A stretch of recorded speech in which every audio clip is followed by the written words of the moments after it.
Hello, everyone. Welcome to the Newsbrowse News broadcast. Ukrainian President Volodymyr Zelenskyy is actively seeking details of a short-term ceasefire proposal that Russia's President Vladimir Putin reportedly made to U.S. President Donald Trump. According to NPR, Putin suggested a May 9 ceasefire, coinciding with Russia's Victory Day, during a recent phone call with Trump.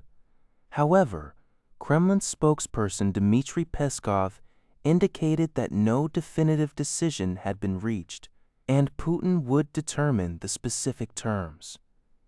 Zelenskyy, on the other hand, is advocating for a more extended ceasefire and stated he wants to understand if Putin's offer is merely for a few hours of security for a parade in Moscow or something more.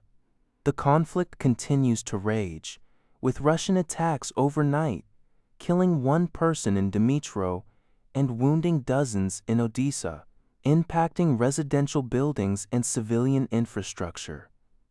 Concurrently, Ukrainian forces have maintained their strikes inside Russian territory. The SBU reportedly targeted the Lukoil Pronefteorgsyntez refinery in the Ural Mountains, over 1,500 kilometers from Ukraine. Additionally, Ukraine's Navy claimed to have struck two Russian vessels, the patrol boat Sobol and the Grashanok, in the Kerch Strait using sea drones. Meanwhile, a ship allegedly carrying grains stolen from occupied Ukrainian areas departed Israel without unloading its cargo, a development welcomed by Ukrainian officials who had threatened sanctions. According to Tsingtao, U.S. officials have declared that hostilities against Iran, which began on February 28, have concluded. This decision is based on the War Powers Resolution, which mandates that military actions without congressional authorization must cease within 60 days. The announcement comes ahead of a new round of U.S.-Iran negotiations. Meanwhile, high-ranking officials from Iran's Revolutionary Guard issued a stern warning, stating that even a limited new attack by the United States would trigger long and painful retaliatory strikes against American regional strongholds. Iran's Supreme Leader Mojtaba also reiterated the country's intent to maintain control over the Strait of Hormuz.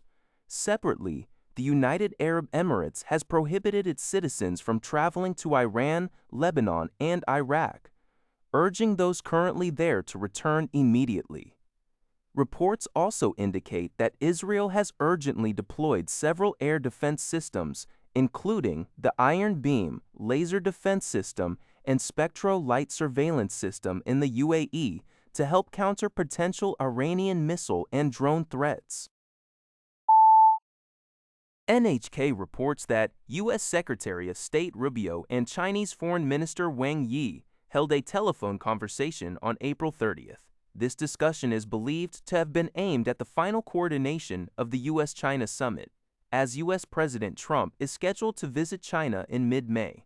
According to an announcement from China's Ministry of Foreign Affairs, Foreign Minister Wang Yi stated during the talks that both sides should prepare well for important high-level interactions and work towards building a strategic, constructive, and stable U.S.-China relationship. Wang Yi also addressed the Taiwan issue, emphasizing that it concerns China's core interests and represents the biggest risk in U.S.-China relations, urging the U.S. to honor its commitments and make the correct choice, thereby putting a check on the U.S. In response, Secretary Rubio indicated that both sides should maintain communication and coordination to seek strategic stability in U.S.-China relations.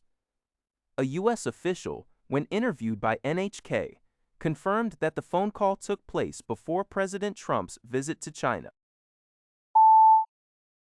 Iran's Foreign Minister Araghchi recently concluded a swift 72-hour diplomatic tour, including visits to Pakistan, Oman, and Russia. During his Moscow visit, President Putin publicly voiced strong support for Iran. This diplomatic push comes amidst severe economic hardship in Iran, caused by a U.S. naval blockade that has led to critical oil shortages and widespread industrial decline.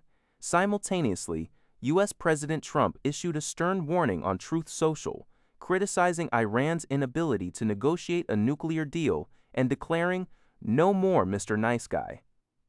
After discussing the Iranian situation with Putin, according to the Epoch Times, experts interpret Iran's outreach to Russia as an effort to gain leverage in negotiations, highlighting a structural confrontation between a China-Russia-Iran axis and the U.S.'s maximum pressure strategy. They suggest that external support, particularly from China, is crucial for Iran's resilience, predicting a prolonged period of low-intensity confrontation and blockade.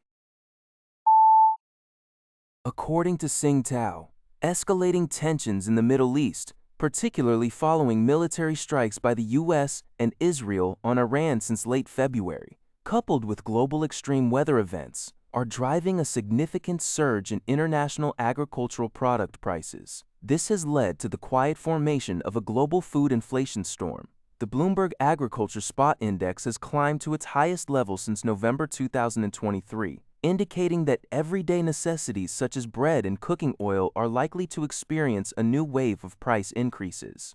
Wheat futures at the Chicago Mercantile Exchange have risen by approximately 12%, reaching a two-year high, while corn futures have increased by 6% in the past 2 months, marking a one-year high. Soybean and palm oil futures are also seeing substantial rises. Analysts attribute these increases to the disruption of shipping through the Strait of Hormuz, which boosts international oil and sea transport costs, subsequently inflating fertilizer prices. With grain crops highly dependent on fertilizers, increased production costs are expected to further impact future output and supply, creating a vicious cycle that ultimately translates into higher global food prices. Experts warn that if the Middle East conflict persists, global food inflation rates could climb by several more percentage points over the next 6 to 18 months, severely impacting consumers' daily budgets.